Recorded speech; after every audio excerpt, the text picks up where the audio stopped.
Good morning. So, 3 ways to increase your protein intake, plus why you should increase your protein intake or shouldn't. Why you wouldn't, why you shouldn't. So, if you're just coming in, give me a hello. If you are on replay, let me know.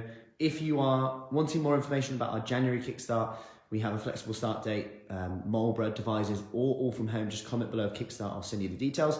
Also, free talk on gut health that I'm doing on the 26th of January, 8 p.m.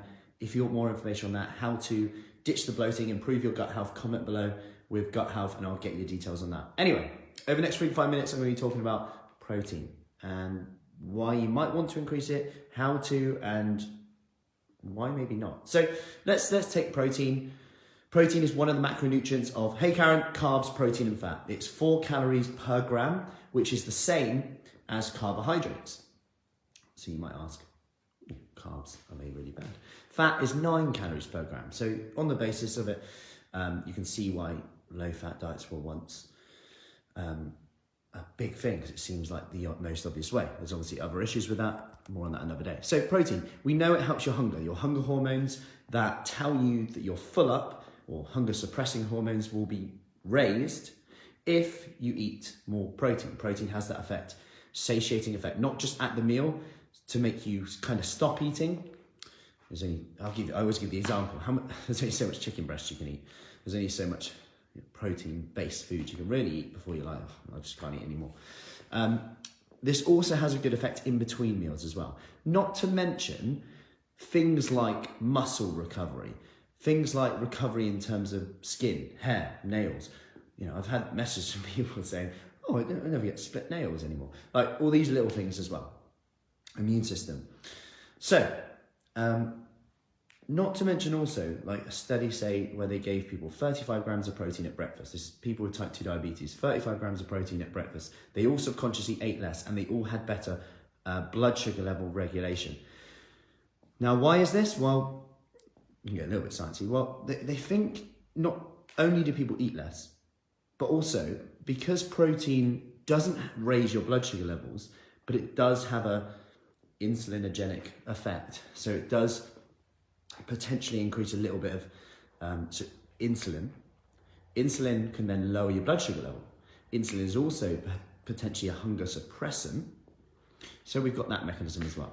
So if you try one thing from this, have protein at breakfast. So make sure every meal, that's number one, make sure every meal you have protein in. Hey Stephanie, make sure every meal you have protein in. Why? Well, not just at the meal, but between meals. This is going to help keep you fuller as well. So protein every meal, number one. Number two, swap your carbohydrates or at least mix them. Add in some beans, legumes to your rice or whatever your carbohydrate is. This will also help your protein intake without it seeming like a big thing. That's number two. Number three is look at the percentage of protein in foods. When you see labels that says high protein, get into the nitty gritty of the percentage. So what I mean by this is let's take a whey protein shake, super easy protein shake. It will say 80% protein on. So where it's 80% protein, you know that 80% of that product is protein, which is extremely high. I'll give you a comparison. Chicken breast is about 60%. And how you work that out, I'm have to get a whiteboard here. Let's get a whiteboard. So let's say something is 100 calories, quick maths. 100 calories, and you've got 20 grams of protein in it. Like I said, there's 4 calories in a gram of protein. So 1 gram of protein equals 4 calories. So if we take 20 times 4 equals 80. So now if we say 80 calories. So now we know of that 100 calories in a protein shake, 80 calories are protein. So we know it's 80% protein. That's a very high protein product. You know, it will have a few grams of fat, carbs in there. You take like a high protein breakfast bar. It might have 10 grams of protein in, and it might be about 200 calories. But it says high protein on it. Now, I'm not saying this is bad or good. I'm just saying be aware of this. So 10 times 4 equals 40 calories. So now we're like, that's less than 25% now. We're talking 20%. So now we're looking at 20% of these calories. So this is now 20% protein, yet it's saying I'm high in protein.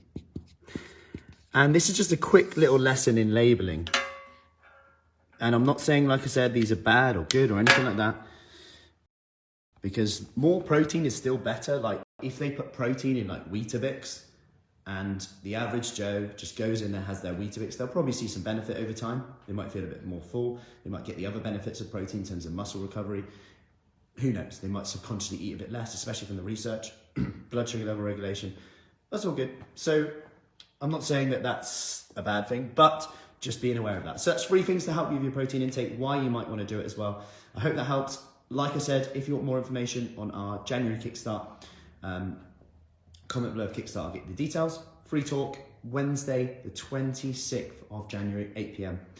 If you want more information on that, gut health, how to improve your gut health and ditch the bloating, comment below with gut health. And I'll see you soon. Take care.